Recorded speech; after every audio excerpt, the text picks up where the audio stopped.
Sometimes life's going to hit you in the head with a brick. Don't lose faith. I'm convinced that the only thing that kept me going was that I loved what I did. You've got to find what you love. And that is as true for work as it is for your lovers. Your work is going to fill a large part of your life. And the only way to be truly satisfied is to do what you believe is great work. And the only way to do great work is to love what you do. If you haven't found it yet, keep looking and don't settle. As with all matters of the heart, you'll know when you find it. And like any great relationship, it just gets better and better as the years roll on. So keep looking, don't settle. Of course, it was impossible to connect the dots looking forward when I was in college, but it was very, very clear looking backwards 10 years later. Again, you can't connect the dots looking forward. You can only connect them looking backwards. So you have to trust that the dots will somehow connect in your future. You have to trust in something, your gut, destiny, life, karma, whatever. Because believing that the dots will connect down the road will give you the confidence to follow your heart, even when it leads you off the well-worn path. But it's not enough to have that purpose yourself. You also have to create a sense of purpose for others. And I found that out the hard way. You see, my hope was never to build a company. I wanted to have an impact. And as all these people started joining us, I just assumed that that's what they wanted to do too. So I never took the time to explain what it was that I hoped we'd build. A couple years in, some big companies wanted to buy us. I didn't want to sell. I wanted to see if we could connect more people. And we were building the first version of Newsfeed at the time, and I thought, if we could just launch this, it could change how we all learn about the world. Nearly everyone else wanted to sell. Without a sense of higher purpose, this was their startup dream come true, and it tore our company apart. After one particularly tense argument, one of my close advisors told me if I didn't agree to sell the company right now, I would regret that decision for the rest of my life. Relationships were so frayed that within a year or so, every single person on our management team was gone. That was my hardest time leading Facebook. I believed in what we were doing, but I felt alone. And worse, it was my fault. I wondered if I was just wrong, an imposter, a 22-year-old kid who had no idea how things actually worked. Purpose is that feeling that you are a part of something bigger than yourself, that you are needed, and that you have something better ahead to work for. Purpose is what creates true happiness. The crucial thing is to never stop thinking and working. Well, you want to do, and particularly if you're starting a company, you need to work super hard. So what does super hard mean? Well, when my brother and I were starting our first company, instead of getting an apartment, we just rented a small office and we slept on the couch.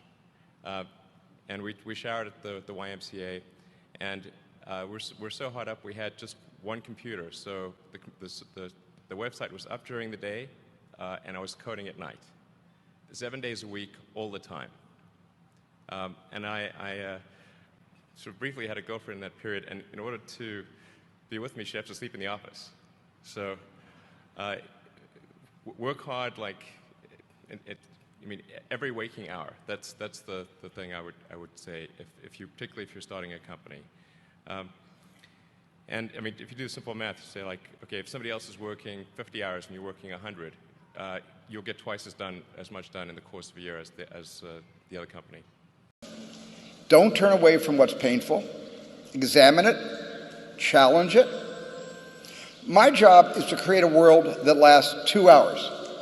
Your job is to create a world that lasts forever.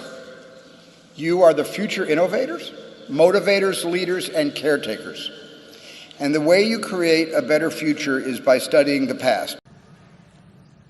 If you had to choose one moment in history in which you could be born, and you didn't know ahead of time who you were going to be, what nationality, what gender, what race, whether you'd be rich or poor, gay or straight, what faith you'd be born into, you wouldn't choose 100 years ago. You wouldn't choose the 50s or the 60s or the 70s. You'd choose right now. If you had to choose a time to be, in the words of Lorraine Hansberry, young, gifted, and black in America, you would choose right now.